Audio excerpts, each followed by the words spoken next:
प्यारे विद्यार्थियों, चलो थोड़ा सलेस अलंकार को जान लेते हैं और यमक और सलेस अलंकार में मुख्य अंतर क्या है वह भी हम समझेंगे। और कुछ ऐसे उदाहरण भी हैं जिसमें सलेस अलंकार होते हुए भी यमक अलंकार का भ्रम हो जाता है, उन बातों पे हम ध्यान रखेंगे। सलेस श्लिष्ट धातु से बना है जिसका अर्थ है चिपकना, अर्थात जहां एक ही शब्द से एक से अधिक अर्थ चिपके हो। हमने यमक अलंकार पढ़ा था। यमक अलंकार में एक शब्द का प्रयोग एक से अधिक बार होता है और अर्थ हर बार भिन्न भिन्न होता है, लेकिन सलेस अलंकार में शब्द का एक ही जगह प्रयोग होने पर एक से अधिक अर्थ निकलते हैं। जैसे हम उदाहरण देखते हैं, सुबरन को ढूंढत फिरत कवि व विचारी चोर। यहाँ सुबरन शब्द है, उसका एक ही बार प्रयोग हुआ है लेकिन अर्थ तीन है। जैसे कवि व विचारी चोर, कवि के अर्थ में सुबरन का अर्थ होता है सुंदर वर्ण, क्योंकि कवि जब भी ढूंढता है अपने काव्य के लिए तो सुंदर अक्षर या सुंदर वर्ण ढूंढेगा। सुंदर वर्ण, वर्ण का अर्थ है अक्षर, सुंदर अक्षर ढूंढेगा। तो कवि के अर्थ में सुवर्ण का अर्थ है सुंदर वर्ण या अक्षर। वह विचारी, वह विचारी होता है जो दूसरों की स्त्रियों पे नजर रखता है। तो सुवर्ण जब भी वो ढूंढेगा तो सु माने सुंदर, वर्ण माने रंग भी होता है, तो वह सुंदर रंग ढूंढेगा। क्या ढूंढेगा? सुंदर रंग। चोर के अर्थ में सुवर्ण का अर्थ होता है सोना। तो तीसरा अर्थ हुआ सोना। सोना एक धातु है, क्योंकि चोर ढूंढेगा तो लोहा प्लास्टिक की बजाय वो सोना चांदी हीरे जवाहरात महंगी यानी कीमती पदार्थ ही ढूंढेगा।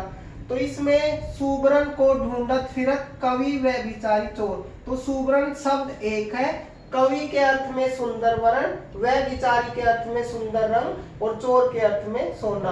तो एक ही शब्द के एक से अधिक अर्थ निकले हैं, यहाँ तीन अर्थ निकले हैं, तो यहाँ सलेस अलंकार है। अगर यमक होता तो सुवर्ण का अलग अलग बार प्रयोग होता और अलग अलग बार अर्थ होते, लेकिन सलेस में एक ही बार प्रयोग होने पर एक से अधिक अर्थ। हम दूसरा उदाहरण देखते हैं, जो रहीम गति दीप की, कि जो दीपक की गति होती है, जो हम रात को दीपक प्रकाश के लिए उजाले के लिए जलाते हैं।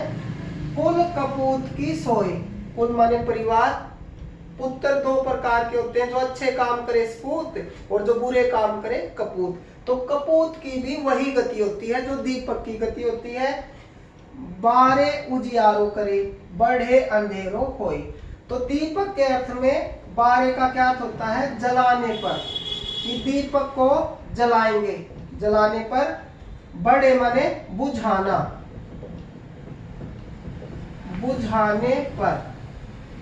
जब दीपक को जलाएंगे तो उजाला होगा, बुझा देंगे तो अंधेरा होगा। वही कपूत की गति होती है। कपूत क्या करता है? बारे का अर्थ होता है बाल्यावस्था में,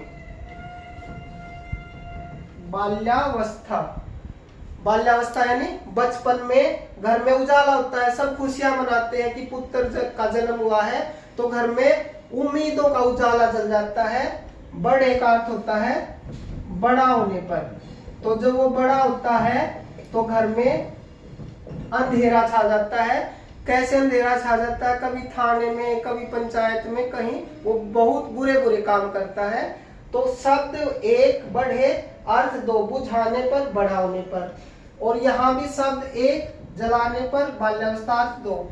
तो यहाँ सलेस अलंकार है, यहाँ भी सलेस है। दोनों को मिला के एक सलेस अलंकार नहीं है, बल्कि यहाँ अलग सलेस अलंकार, यहाँ अलग सलेस अलंकार, जब एक ही शब्द के एक से अधिक अर्थ निकले हैं। तीसरा हम उदाहरण पढ़ते हैं, जहाँ कुछ विद्यार्थियों को यमक का भी आभास हो जाता है, भ्रम हो जाता है, हम उस बात को भी समझेंगे। रहीमन पानी राखिए बिन पानी सब सून, पानी गए न उबरे मोती मानस चून। तो इसमें रहीम जी कहते हैं मोती के अर्थ में क्या कहते हैं? चमक। मोती के अर्थ में इसका क्या अर्थ है? चमक। रहीम जी कहते हैं कि अब मोती जो है अपनी चमक को बनाए रखे, बिना चमक के तो वह बेकार है, कुछ काम का नहीं है। और मानस के अर्थ में पानी का क्या अर्थ है? इज्जत, कि मनुष्य जो है अपनी इज्जत को बनाए रखे, बिना इज्जत तो वह बेकार है। और चून, जैसे आजकल हम सीमेंट का यूज करते हैं, प्राचीन समय में जब ये दोहा लिखा गया था तो चूने पत्थर का प्रयोग होता था। अगर चूने पत्थर में या आजकल सीमेंट में मान के चलो पानी मिक्स ना करें और हमें बिल्डिंग बनाना शुरू कर दे तो सीमेंट की जो कीमत है वो बेकार है। उसी प्रकार चूना पत्थर था, अगर उसके अंदर पानी मिक्स ना करेंगे तो वो चूना पत्थर काम नहीं करेगा अपना और वो बेकार चला जाएगा। तो तीसरा इसका अर्थ क्या हुआ?